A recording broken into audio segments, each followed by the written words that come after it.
అందరికీ నమస్కారం అండి. Welcome to my channel. Telangana రాష్ట్ర వ్యాప్తంగా ఉన్న పెన్షన్దారులందరికీ కూడా రాష్ట్ర ప్రభుత్వం శుభవార్త అయితే చెప్పబోతుందన్నమాట. సో, మనకి ఈ యొక్క పెన్షన్ నిధులు అనేవి అయితే పెంచి అందించేందుకు సిద్ధమవుతుందండి రాష్ట్ర ప్రభుత్వం. ఈ యొక్క నిధులకు సంబంధించి కానీ విడుదల చేసేందుకు సిద్ధమవుతుందన్నమాట.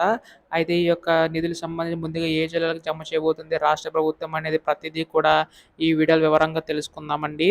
వీడియోనైతే ఎక్కడా కూడా ఆపకుండా చివరి వరకు అయితే చూడండి.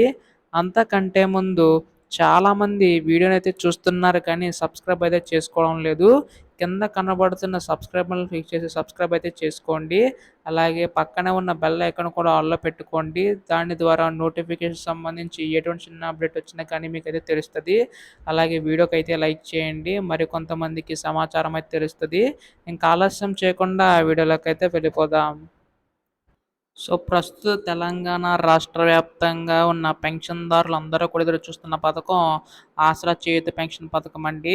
అయితే ఈ యొక్క పెన్షన్ సంబంధించి గాను నిధులనేవైతే విడుదల చేసేందుకు రాష్ట్ర ప్రభుత్వం సిద్ధమవుతున్నట్లుగా తెలుస్తుందనమాట. సో, దీనికి సంబంధించి గాను చూసుకున్నట్లయితే ఆసరా పెన్షన్ రద్దు చేస్తూ దాని స్థానంలో మనకి రాష్ట్ర ప్రభుత్వం ఆసరా చేయూత పెన్షన్ కింద ఇచ్చేందుకు సిద్ధమవుతుందండి. అయితే ఇక్కడ మనకి ముఖ్యంగా చూసుకున్నట్లయితే ఈ యొక్క పెన్షన్ సంబంధించి గాను ఎవరైతే అర్హులు ఉన్నారో వారికి మాత్రమే ఇచ్చే అవకాశం ఉందన్నమాట. అంటే మనకి ఇక్కడ వృద్ధులు, వితంతులు, ఒంటరి మహిళలు చూసుకుంటే రూ. 2000 తీసుకుంటున్నారు కదా! వారికి, అలాగే దివ్యాంగుల పెన్షన్ రూ. 3000 తీసుకుంటున్న వారికి కూడా మనకి ఇచ్చే అవకాశం ఉందండి. సో, రూ. 2000 సంబంధించి గాను 4000 వరకు కూడా పెంచిచ్చే అవకాశం ఉందన్నమాట. రూ. 3000 సంబంధించి గాని చూసుకున్నట్లయితే 6000 వరకు కూడా రాష్ట్ర ప్రభుత్వం పెంచి ఇచ్చేందుకు సిద్ధమవుతుందండి. సో, దీనికి సంబంధించి కానీ ఇప్పటికే నిధులనేవైతే జమ చేయవలసి ఉందగా, కాకపోతే ఎన్నికలు అనేక హామీలను ఇవ్వడం వల్ల అవన్నీ కూడా ఒకటి అమలు చేసుకుంటూ రావడం అనేది జరుగుతుందండి రాష్ట్ర ప్రభుత్వం. సో, దీనికి సంబంధించి గాను మనకి రేపు ఎల్లుండిలోగా అప్డేట్ వచ్చే అవకాశం ఉందండి. ఎప్పుడు దీనిపై ఏ చిన్న లేటెస్ట్ అప్డేట్ వచ్చినా మీరు ముందుగా తెలుసుకోవాలనుకుంటే ఛానల్ అయితే సబ్స్క్రైబ్ చేసుకోండి. ధన్యవాదములు. జై హింద్.